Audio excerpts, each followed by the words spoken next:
हाय everyone, welcome once again.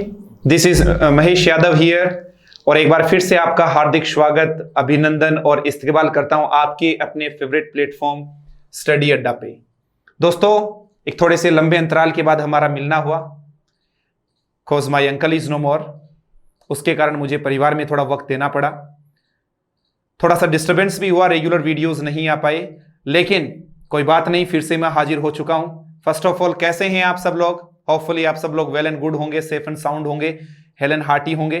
दोस्तों, एक महत्वपूर्ण और इंपॉर्टेंट इंफॉर्मेशन के साथ हाजिर हुआ हूं एंड द टॉपिक इज, जो आज हमारा जिसके बारे में हम डिस्कस करने जा रहे हैं वो है हमारा CET क्या है, NRA क्या है, इसके बारे में हम डिस्कस करेंगे। लेकिन उससे पहले मैं आप लोगों के समक्ष एक शानदार कोटेशन के साथ शुरुआत करूंगा। Change is the nature of life. मित्रों, change is the nature of life. परिवर्तन ही जिंदगी का नाम है। जिसने परिवर्तन कर लिया अपने अंदर, वो सरवाइव कर गया। डार्विन ने भी कहा, जिएगा वही जिसमें काबिलियत होगी, जिएगा वही जो सर्वाइवल ऑफ फिटेस्ट का रूल उन्होंने दिया था, ठीक है ना, कि भाई जो अपने आप को हर एक माहौल में एडजस्ट कर लेगा, अपने आप को अपडेट कर लेगा, उस माहौल के अनुकूल अपने आप को बना लेगा, वो सरवाइव कर जाएगा। एंड 2020 से बेहतरीन कोई ईयर नहीं हो सकता। नाम भले इसका 2020 होगा, लेकिन चल बड़ी धीरे धीरे रही है। ये हमें बहुत अच्छे से बता रही है कि कितनी जरूरत है हमें अपने आप को बचाने की और अपने आप को चेंज करने की, अपने आप में चेंज करने की। और चेंज बहुत कुछ हो चुका है इस कोविड-19 के कारण। स्टडी फ्रॉम होम हमने करना शुरू कर दिया है, ठीक है। ऑनलाइन क्लासेस का लुत्फ हम घर से उठा पा रहे हैं कि डिजिटल प्लेटफॉर्म क्या होता है ये हमने जाना। इसके अलावा हमने घर पे रहना सीखा, नए नए तरीके से हमने हमारे हेल्थ को इंप्रूव करना सीखा, ठीक है। और एक नया टर्म हमने सीखा कि जो फिजिकल जो डिस्टेंस है वो कितना जरूरी है, वो हमने जाना। सैनिटाइजर, मास्क, सब चीजों के बारे में हमने नई चीजें जानी। तो उसी प्रकार से हमारी गवर्नमेंट भी नई नई चीजें हमें दे रही है। हाल ही में तो न्यू एजुकेशन पॉलिसी हमारे समक्ष रखी, जो काफी ईयर्स के बाद बदलाव देखने को मिला।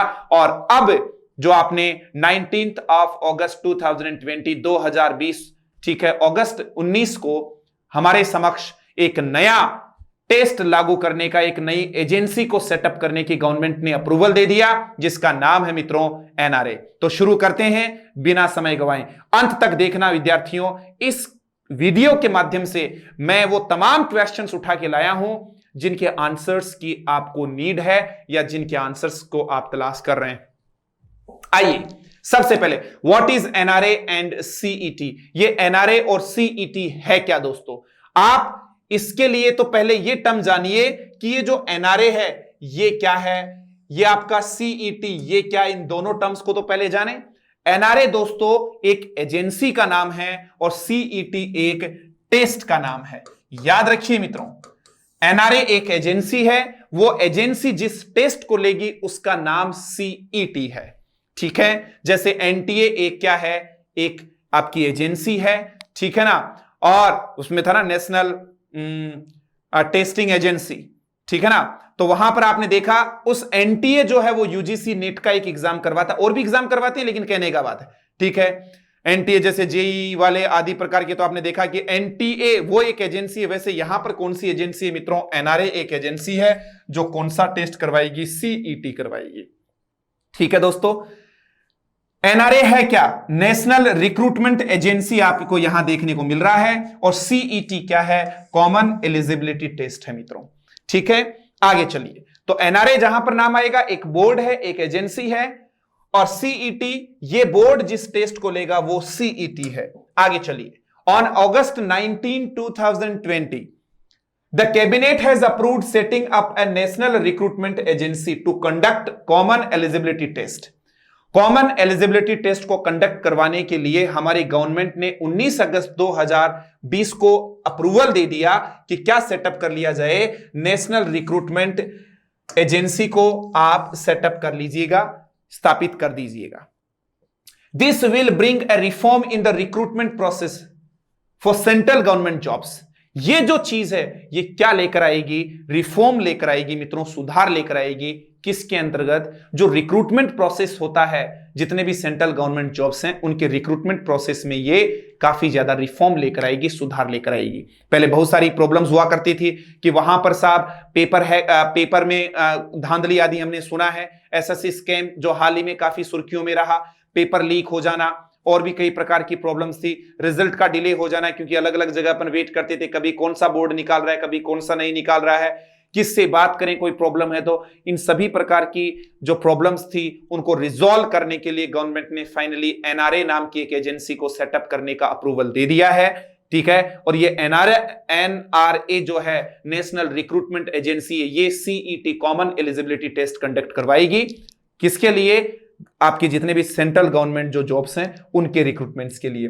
सबसे पहली बात, ये सीईटी जो है मित्रों, ये कौन कौन से एग्जाम्स के लिए है ये थोड़ा सा जान लेना अति आवश्यक है। बेसिकली सीईटी मेनली 3 एग्जाम्स को कवर करेगा। इसमें आप दोस्तों बैंक की बात कर ले में, या फिर एसएससी की बात कर ले में, या फिर मित्रों रेलवे की बात कर लें। जैसा आपने थंबनेल पर भी देखा था, ये जो 3 आपको पता है इंडिया में जो सबसे बड़ा जो बोर्ड है या सबसे ज्यादा जो वैकेंसीज रिलीज करती है और सबसे ज्यादा जहां पर एम्प्लॉइज हैं वो हमारा रेलवे है, ठीक है।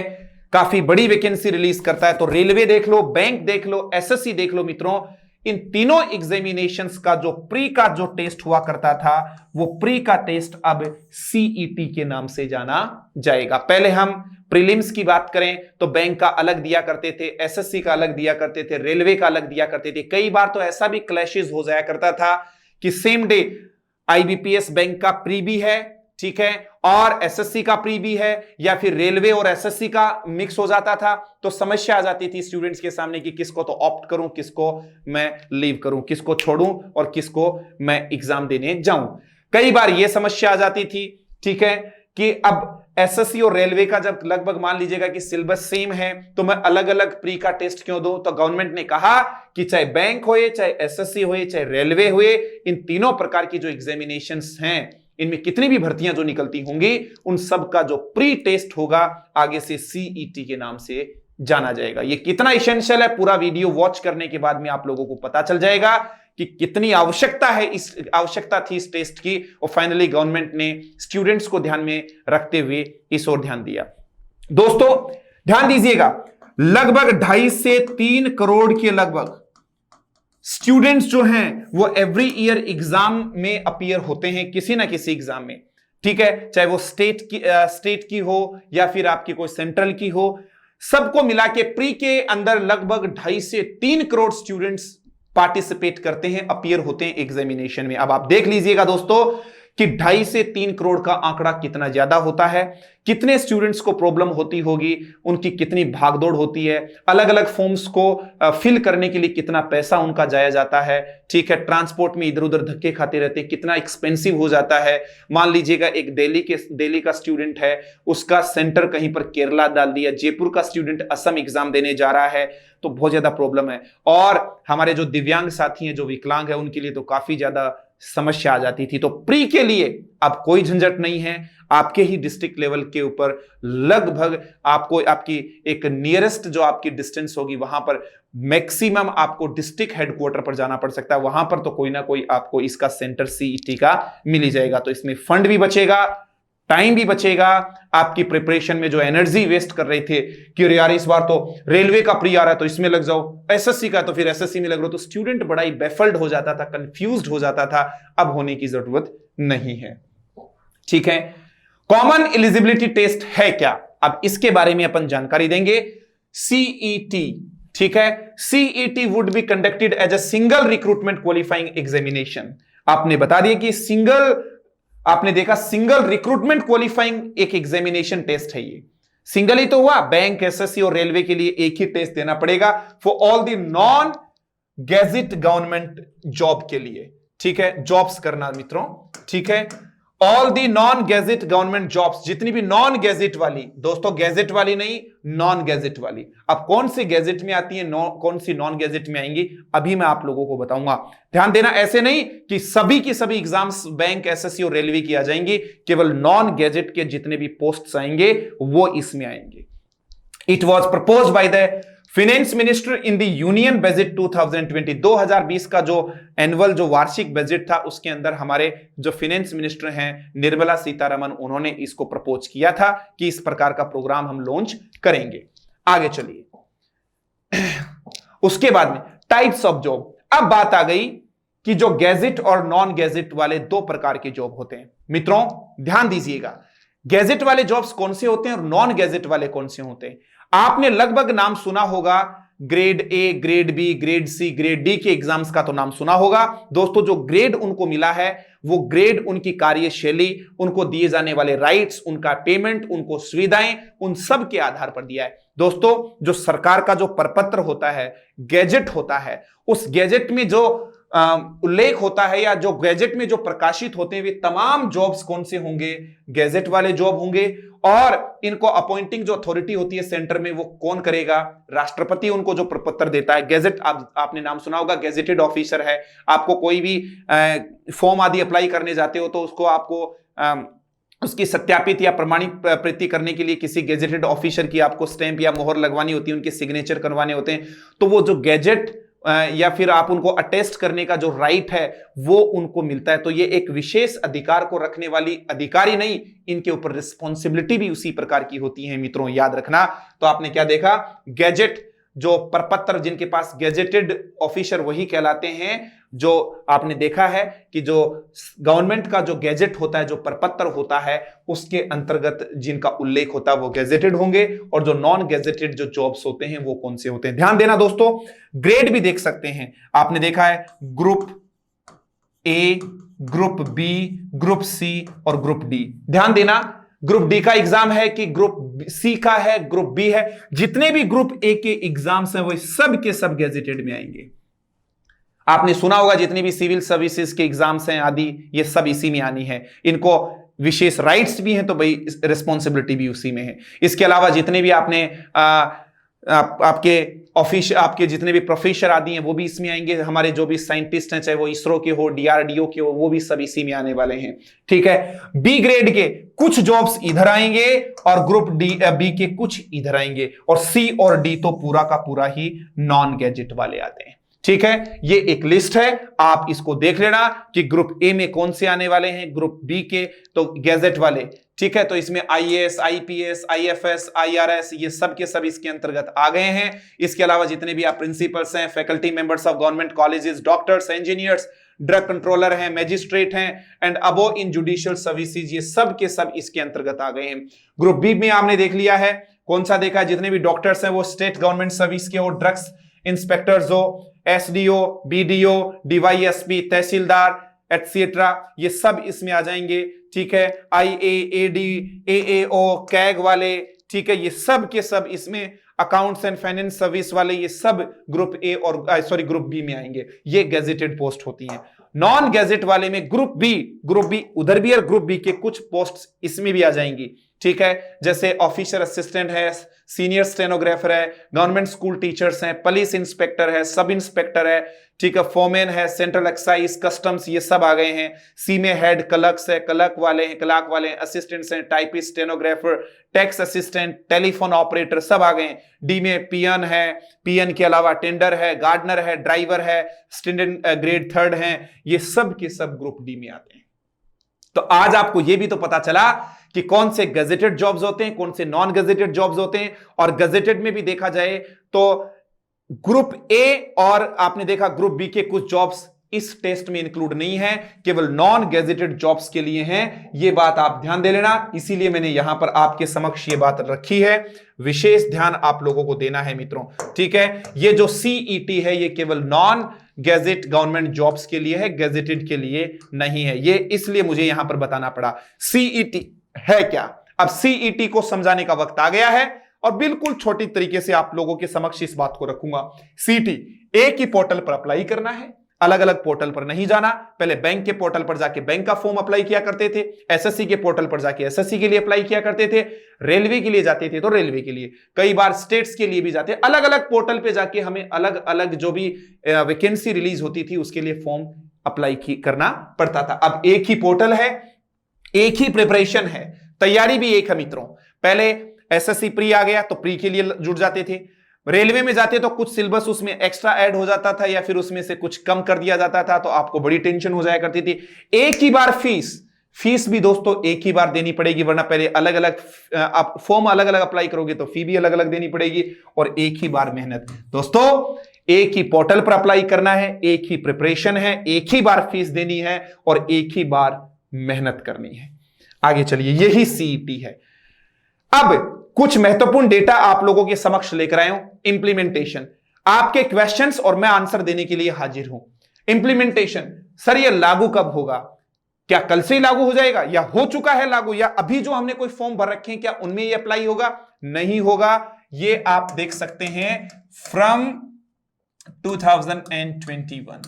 दोस्तों ये 2021 से लागू होगा। याद रखना, कब से लागू होगा दोस्तों? 2021 से लागू होगा। और इसके अंतर्गत आपने देखा है, चाहे एसएससी आए, चाहे बैंक आए और चाहे रेलवे आए, इन सब के सब पोस्ट इसमें आएंगे, लेकिन गैजेटेड नहीं, केवल नॉन गैजेटेड पोस्ट्स। एक एक चीज देखिएगा, ठीक है। आपने क्या देखा? फ्रीक्वेंसी इसका जो इंप्लीमेंटेशन, ये लागू कब से होगा? तो लागू होने के लिए हमने देखा है कि फ्रॉम 2021 से इसको लागू किया जाएगा। किसके लिए? एसएससी, बैंक और रेलवे के एक प्री टेस्ट के तौर पर इसको लिया जाएगा। फ्रीक्वेंसी ऑफ एग्जामिनेशन, तो फ्रीक्वेंसी में हमने क्या देखा? आपने देखा फ्रीक्वेंसी ऑफ एग्जामिनेशन में ट्वाइस इन ईयर। दोस्तों एक साल में ये 2 बार अप्लाई आप कर सकते हैं इसके लिए। ये टेस्ट जो है वो अब आप लोग क्या देखेंगे, जब भी आप इस टेस्ट की बात करें तो ये जो टेस्ट है वो साल में 2 बार होगा, ठीक है, 2 बार दे सकते हैं, ठीक है। टाइप्स ऑफ क्वेश्चन कैसे होंगे दोस्तों? ऑब्जेक्टिव टाइप के क्वेश्चन आएंगे। यहां पर कोई भी डिस्क्रिप्टिव पैटर्न नहीं है, जो हमने पहले भी फेस कर रखे थे वही यहां पर आने वाले हैं। तो इंप्लीमेंटेशन लागू कब से होगा, कब से इसको एग्जीक्यूट किया जाएगा? तो आपने कहा कि ये 21 से लागू होगा, 2021 में लागू होगा, एसएससी, बैंक और रेलवे के प्री टेस्ट के तौर पर। इसकी फ्रीक्वेंसी ऑफ एग्जामिनेशन, ठीक है, तो आपने देखा ये वर्ष में 2 बार होगा मित्रों। और आगे देखिएगा टाइप्स ऑफ क्वेश्चन, किस प्रकार के क्वेश्चंस जो है वो टेस्ट में होंगे, ऑब्जेक्टिव टाइप क्वेश्चंस होंगे। आगे देखिएगा मोड ऑफ एग्जामिनेशन, कोई बताने की आपको ज्यादा जरूरत नहीं है, आजकल तो पूरा जमाना ही ऑनलाइन हो रहा है। ये कंप्यूटराइज्ड एग्जामिनेशन होगा, इसीलिए सरकार भी चाह रही है कि अब आगे धीरे धीरे जो चेंजेस हो रहे हैं, स्टूडेंट्स को पूरी तरह से डिजिटलाइज किया जा रहा है, टेक्नोलॉजी फ्रेंडली बनाया जा रहा है, स्टूडेंट्स को कंप्यूटराइज्ड किया जा रहा है, क्योंकि आगे के जितने भी आपके और भी प्रकार के डेटा कलेक्शन या डेटा रिलीज करने का जो काम होएगा वो अब खत्म हो जाएगा, डोर टू डोर नहीं जाना पड़ेगा, पूरा डिजिटलाइजेशन हो जाएगा, ठीक है। टाइप्स ऑफ जॉब्स, किस प्रकार के जो जॉब्स हैं, ठीक है, वो यहां पर कवर करेगा। तो मैं आपको बता चुका हूं, ये ओनली किस प्रकार के बताओ? नॉन गैजेटेड जॉब्स के लिए ही, आप ओनली नॉन गैजेटेड जॉब्स के लिए ही है, ये गैजेटेड जॉब्स के लिए नहीं है, ठीक है दोस्तों। किसके लिए है बताओ? नॉन गैजेटेड जॉब्स के लिए है, ठीक है मित्रों, याद रखिएगा। टाइप्स ऑफ जॉब्स किस प्रकार के जॉब्स को इंक्लूड करता है? केवल गैजेटेड जॉब्स के। स्कोर कैसे होगा इसका? तो आप जो भी इसका स्कोर करेंगे मित्रों, वो कट ऑफ के अनुसार होगा। किसके अनुसार? कट ऑफ के अनुसार। सर थोड़ा ये स्कोर के बारे में समझा दीजिए। चलिए मित्रों मैं समझाता हूं कि किस प्रकार से स्कोर को माना जाएगा। मान लीजिएगा इस बार जो मान लीजिएगा अब सीईटी आज हो गया, इसका जो रिजल्ट है वो 1 महीने बाद हमारे समक्ष रिजल्ट निकल कर आया। उस रिजल्ट में हमने जाना कि सीईटी का जो कट ऑफ रहा वो 60% रहा, 100 का पेपर रहा और मेरे 60 मार्क्स आ गए और मैं पास हो गया। तो मैंने पास मार्क्स जो थे वो अक्वायर कर लिए। अब देखिएगा आपने के पास सीईटी का एक क्या है, एक आपके पास कोई भी एक डॉक्यूमेंट तो है कि मैंने यस सीईटी क्लियर कर लिया, उसका मार्कशीट मेरे पास है, ठीक है। अब देखिएगा कमाल की बात सुनिएगा, आगे क्या होना है। अब एसएससी ने एग्जाम आप कोई भी वैकेंसी रिलीज की, उन्होंने कहा कि भाई जिनके पास भी सीईटी है और सीईटी के अंदर 72% मार्क्स हैं वो आ जाइए, अप्लाई कर सकते हैं। अब आपके तो टेंशन आ गए, मेरे तो 60 था। ऐसा नहीं है कि सीईटी आपने क्लियर कर लिया तो हर एग्जाम में बैठ जाएंगे आप, ठीक है, कि मैं एसएससी, बैंक, रेलवे के प्रत्येक प्री को क्लियर मानूंगा, ये नहीं। वो तो सीईटी का एक क्लियर था ठीक है, एक पास मार्क्स दिए, कट ऑफ क्लियर हुई, आपको 60 नहीं लाने, ज्यादा भी लाने हैं, ठीक है। 72 वाले तो जिसकी केवल 60 है वो बाहर हो गया, 70 है वो भी बाहर हो गया, 71 72 से नीचे जितनी भी वो बाहर हो गए, 72 प्लस अबो 72 वाले इसमें आ जाएंगे। फिर रेलवे का निकला, रेलवे ने कहा 52 वाले, तो इसमें तो सभी आ गए, 52 मांगे तो इसमें तो आपके पास 60 है, तो कोई दिक्कत वाली बात नहीं रहेगी, ठीक है। फिर बैंक का निकला, तो बैंक ने कहा कि हम तो 80% वाले को लेंगे, तो इसका मतलब ये नहीं कि केवल आपको पास मार्क्स चाहिए, अच्छे मार्क्स इसमें लाने होंगे, तो आप समझ सकते हैं कि इसकी कितनी अहमियत है। Exam will be conducted in language, कितनी लैंग्वेज में एग्जाम को कंडक्ट करवाया जाएगा, ठीक है दोस्तों। पहले आपने देखा कि जो मोस्ट ऑफ द एग्जाम्स जो थी वो केवल 2 लैंग्वेजेस में हुआ करती थी, या तो इंग्लिश में होती थी या फिर आपने देखा है कि किस में बोलो, हिंदी में हुआ करती थी। यहां पर दोस्तों आपको 12 भाषाओं में देखने को मिलेगा, ये जो है 12 लैंग्वेजेस में देखने को मिलेगा। आपने दोस्तों 8वीं अनुसूची का नाम सुना होगा, संविधान की 8वीं जो अनुसूची है उसके अंतर्गत 22 भाषाओं का क्या है, उल्लेख है। उन 22 में से जो महत्वपूर्ण जो 12 लैंग्वेजेस हैं वो इन्होंने पिक करी हैं। जैसे आपने देखा है ये हिंदी है, गुजराती है, कन्नड़ है, तेलुगु है, ठीक है, असमी है, ठीक है, असम वाली है, पंजाबी है, ठीक है, गुजराती है, ठीक है, सबको इसमें इंक्लूड किया गया, मराठी है। तो 12 भाषाएं इन्होंने ली हैं, 12 भाषाओं में अब आपको एग्जाम कंडक्ट देखने को मिलेगा 12 लैंग्वेजेस में, ठीक है। 8वीं अनुसूची जो हमारी संविधान की है उसमें हमने 22 लैंग्वेजेस देखी, उन 22 में कितनी लैंग्वेज को उठाया है, 12 लैंग्वेज को। तो आपने कुछ क्वेश्चंस के आंसर पा लिए होंगे। लागू कब से होगा, 2021 से होगा। फ्रीक्वेंसी ऑफ एग्जामिनेशन साल में ये 2 बार होगा, ठीक है, लेकिन आपको बार बार क्यों देना पड़े, एक बार दे लीजिए, अच्छा स्कोर कर लीजिएगा, ठीक है। लेकिन मान लीजिएगा आपके स्कोर कम रहा, अच्छा स्कोर नहीं कर पाए, तो आप दोबारा दे सकते हैं, तीसरी बार दे सकते हैं, ठीक है। टाइप्स ऑफ क्वेश्चन ऑब्जेक्टिव रहेंगे, मोड ऑफ एग्जामिनेशन ऑनलाइन रहेगा, टाइप्स ऑफ जॉब केवल नॉन गेजेटेड जॉब्स ही होंगे, गेजेटेड जॉब्स नहीं होंगे इसमें। स्कोर जो है वो कट ऑफ के अनुसार स्कोर होगा, ठीक है, कि कितनी कट ऑफ गई है उसका ध्यान देना है। और exam will be conducted in 12 languages, कितनी भाषाओं में, 12 लैंग्वेजेस में कंडक्ट करवाया जाएगा। सेंटर कहां पर होगा इसका, यही तो प्रॉब्लम है। आपने देखा होगा लगभग इसके 1000 जो डिस्ट्रिक्ट हैं इंडिया के, 1000 जो डिस्ट्रिक्ट्स हैं उन पे लागू करेंगे सबसे पहले।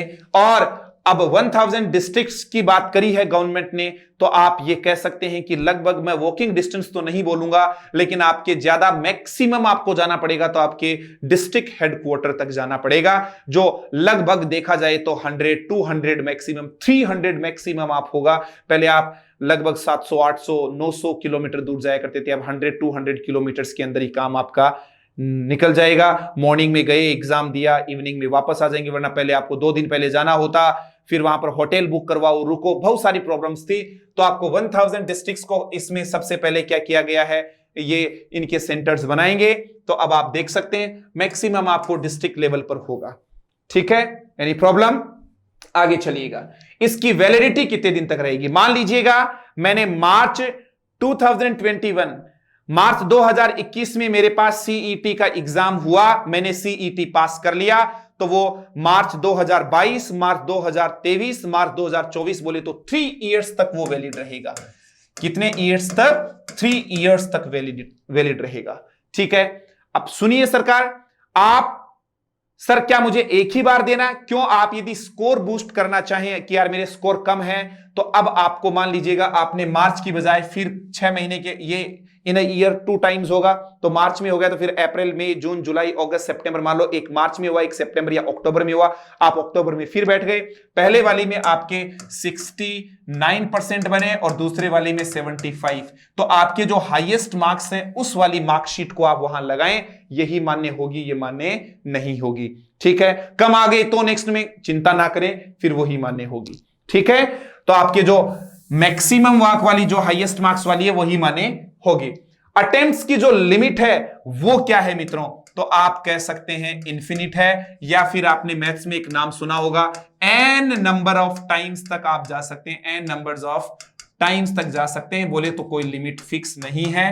नो अटेम्प्ट्स लिमिट, अटेम्प्ट्स की कोई भी लिमिट क्या नहीं है, बोलो, फिक्स नहीं है। समझ में आ गया है? तो ऐसा ध्यान देना है, कितने भी अटेम्प्ट्स दीजिएगा। ये भी बहुत अच्छी बात करिए कि स्टूडेंट्स को बिल्कुल फ्री रखा गया है कि आप तो एग्जाम दीजिए, प्रिपरेशन कीजिए और अच्छा स्कोर कीजिए। आपके कोई अटेम्प्ट्स फिक्स नहीं किए कि आपके 3 या 4 या 5, तो एन नंबर ऑफ टाइम्स तक आप जा सकते हैं। कोई आपके लिए फिक्स आपको कैपिंग नहीं है, आपके अटेम्प्ट्स को कैप नहीं किया गया, रोका नहीं गया है। सीईटी का लेवल दोस्तों ध्यान देना, सीईटी ऐसा नहीं कि आपने एक बार सीईटी दे लिया तो फिर आप हर प्रकार के लेवल की एग्जाम दे सकते हैं। ये एक 10th लेवल पर होगी, एक 12th लेवल पर होगी और एक मित्रों आप लोग क्या देख पाएंगे, ग्रेजुएशन लेवल पर भी होगी। याद रखिए, अलग अलग लेवल पर अलग अलग एग्जाम होगा। बोलो सर ये कैसे?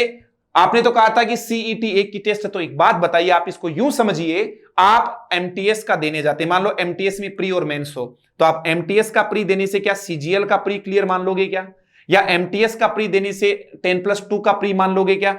एमटीएस का प्री अलग दिया करते थे, 10+2 का प्री अलग देते थे, और एसएससी सीजीएल का जो प्री था वो अलग होता था। इसीलिए मान लीजिएगा कोई 10th लेवल की भर्ती वाला आपने सीईटी क्लियर किया तो उसे केवल जितने भी 10th लेवल पर जो वैकेंसीज निकल रही है उन्हीं का प्री क्लियर माना जाएगा। ऐसा नहीं कि 10th वाला क्लियर किया और आप यहां पर ग्रेजुएशन लेवल वाले में बैठ रहे हैं।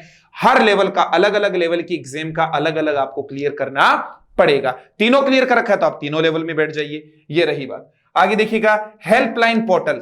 पहले सबसे बड़ी समस्या हमारे समक्ष यही आया करती थी मित्रों कि मान लीजिएगा मेरे समक्ष कोई समस्या है तो मैं किससे बात करूं, कौन मुझे मेरी समस्याओं का निदान देगा।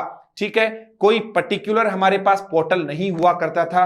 अब यहां पर मैं कहूं कि 24/7 की बात रखी गई है, जहां पर आप अपने कॉल कर सकते हैं, कॉल के माध्यम से हेल्पलाइन नंबर आपको प्रोवाइड हो जाएगा या फिर आपको वेबसाइट मिल जाएगा, वहां पर आप अपनी क्वेरीज को लीव कर सकते हैं। 24/7 मतलब मैक्सिमम आपके पास ये सूचना मिलती रहेगी।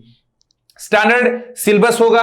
अब देखिए दोस्तों, सबसे बड़ी समस्या इसके सिलेबस को डिजाइन करने में होगी। क्यों होगी? अब मैं आपके समक्ष एक बात रखना चाहूंगा।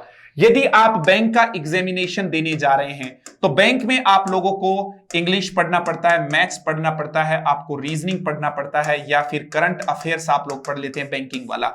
वहीं आप एसएससी यदि दे रहे हैं तो एसएससी में आपको इंग्लिश, मैथ्स और रीजनिंग ये 3 तो पढ़ना ही पड़ रहा है। इसके अलावा आपको हिस्ट्री, ज्योग्राफी, पॉलिटिकल साइंस, ठीक है, इसके अलावा आपने देखा है जीएस, ठीक है, जनरल साइंस, ठीक है, बहुत सारी चीजें, इकोनॉमिक्स, बहुत कुछ पढ़ना पड़ता है।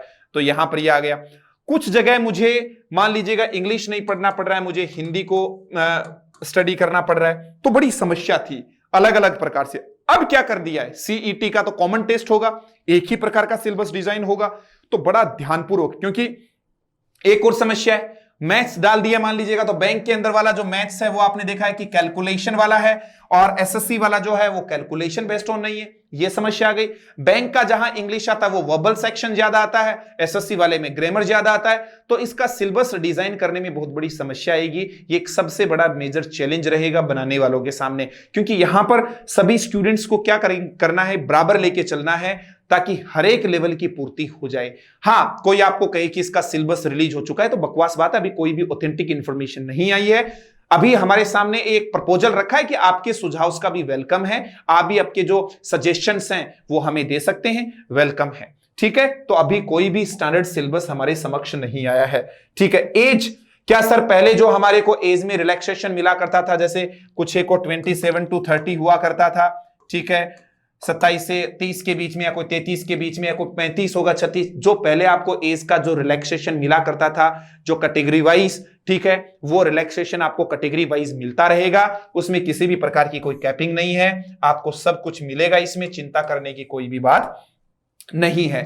उसके बाद में आ गई है कि इसका स्कोर कार्ड है वो कैसे रहेगा, कहां पर काम आएगा। तो आपको मैं फिर बता दूं कि जो इसका स्कोर कार्ड है, याद रखिएगा, जो आपका सीईटी का जो स्कोर कार्ड है वो किस में काम आने वाला है, तो सर्वप्रथम ये एसएससी में काम आने वाला है। पहली बात मित्रों, एसएससी के अलावा ये बैंक में काम आने वाला है, ये आपकी दूसरी बात आ गई है। ठीक है, इसके अलावा ये दोस्तों रेलवे में काम आने वाला है, ये आपने देखा है, एसएससी देख लिया, बैंक देख लिया, और रेलवे आपके पास आ गया। और इसके अलावा आप और भी देख सकते हैं, ठीक है, आपके जितने भी स्टेट के जो कुछ एग्जाम्स हैं, स्टेट के जो एग्जाम्स हैं उनमें भी इसको लागू किया जा सकता है। अभी बात चल रही है, ठीक है, मध्य प्रदेश एमपी पहला ऐसा स्टेट है जिसने अनाउंस किया है कि हमारे स्टेट के भी जो एग्जाम्स हैं उनमें भी हम सीईटी के आधार पर प्री टेस्ट को क्लियर मान लेंगे, ठीक है। और गवर्नमेंट ने यह भी कहा है कि जो भी आपके प्राइवेट जो आपके जॉब्स हैं या कंपनीज हैं, ठीक है, प्राइवेट कंपनीज को भी कहा है, प्राइवेट सेक्टर में भी यदि आप जाना चाहें तो उनको भी कहा है कि आप स्टूडेंट्स के सीईटी को क्या दे सकते हैं, देखकर प्रेफरेंस दे सकते हैं स्टूडेंट को। ऐसा गवर्नमेंट ने कहा है, वो लागू करें कि नहीं करें या अपना खुद का करें, वो प्राइवेट सेक्टर बिल्कुल ही ऑटोनोमस यूनिट होता है, वो अपने अकॉर्डिंग चलता है। तो इस प्रकार से देखा तो सीईटी का जो स्कोर कार्ड है, ठीक है, आपने स्कोर बोर्ड अभी आपने देखा है कि जो स्कोर कार्ड कैसे काम करेगा। तो जो इसका स्कोर कार्ड है मित्रों, वो कहां कहां काम आने वाला है आप देखेंगे। एसएससी में काम आने वाला है, बैंक में काम आएगा, रेलवे में भी काम आएगा। इसके अलावा स्टेट एग्जाम्स अभी मध्य प्रदेश ने इसको लागू करने का अनाउंस कर दिया है, ठीक है। मध्य प्रदेश को देखते हुए कुछ और भी करेंगे क्योंकि काफी अच्छी सहूलियत होती है। एक ही टेस्ट कर दिया, 3 इयर्स तक आपका काम चल गया, ठीक है। और प्राइवेट सेक्टर के भी कोई जॉब्स हैं तो वहां पर भी आपको बिल्कुल फ्री छोड़ा गया कि उस प्रकार के एग्जामिनेशन को भी आप इस सीईटी के को माध्यम या आप बेस मानकर स्टूडेंट्स को सिलेक्ट कर सकते हैं। तो इस प्रकार से आपने देखा है, काफी शानदार रहा है दोस्तों। अब आप बोलेंगे कि सर सिलेबस के बारे में बात करें तो क्या सर हमने आज तक जो कुछ पढ़ा है क्या वो व्यर्थ चला जाएगा, सिलेबस क्या पूरा नया होगा? तो मैं फिर कहूंगा दोस्तों, कुछ नया नहीं आने वाला है। वही इंग्लिश रहेगी, वही मैथ्स रहेगी, वही रीजनिंग रहेगी, वही जीके जीएस रहेगा। लेकिन एक बात कहता हूं, अब पढ़ने का तरीका बदल जाएगा। पहले आप कहते थे सर ये बैंक का बैच है या एसएससी का है, अब मैं कह रहा हूं यदि आप इंग्लिश पढ़ रहे हैं और इंग्लिश पढ़ रहे हैं तो फिर इंग्लिश को आप बैंक एसएससी के हिसाब से नहीं, इंग्लिश के हिसाब से ही पढ़िएगा। आपको नाउन पढ़ना है तो आपको मैं कहूं कि you must read between the lines, आपको डिटेल में पढ़ना ही पड़ेगा। नाउन को पूरा पढ़िए, अच्छे से पढ़िए। यदि आप मान लीजिएगा आपको कंडीशनल सेंटेंसेस पढ़ने हैं तो डिटेल में जाकर पढ़ना ही पड़ेगा मित्रों। इसीलिए कह रहा हूं कि अब लग जाइए, लॉकडाउन का भरपूर लुत्फ उठाइएगा और ये जो टाइम है उसको आपको कहना है कि turn your adversity into opportunity, आपदा को अवसर में बदलिए, निरंतर लगे रहिए। आज की जानकारी कैसी लगी? यदि आपको रियल में अच्छी लगी तो आप हमें कमेंट्स के माध्यम से बताइए, और अच्छी लगी और आप मानते हो कि ये वीडियो है वो बड़ा ही इंफॉर्मेटिव है, स्टूडेंट्स तक इस प्रकार की इंफॉर्मेशन पहुंचनी चाहिए, तो बिल्कुल ना भूलिए अपने इस वीडियो को शेयर करना। बहुत सारे व्हाट्सएप, फेसबुक, पता नहीं टेलीग्राम्स, कितने चैनल्स के ग्रुप्स, कितने चैनल्स पर आपने ग्रुप्स बना रखे हैं, उन ग्रुप्स पर शेयर कीजिए ताकि हम ये जो इंफॉर्मेटिव वीडियो लेकर आए थे सीईटी के बारे में वो कितना कारगर साबित होगा, ये टेस्ट की क्या अहमियत होगी, सब चीजें मैंने आप लोगों के समक्ष रख दी है। लगभग 15 क्वेश्चंस थे जिनका आंसर मैंने आप लोगों को दिया है। मित्रों, आप लोगों से मिलकर बहुत अच्छा लगा। फिर मुलाकात करेंगे एक और नए एपिसोड में। जय हिंद, जय भारत।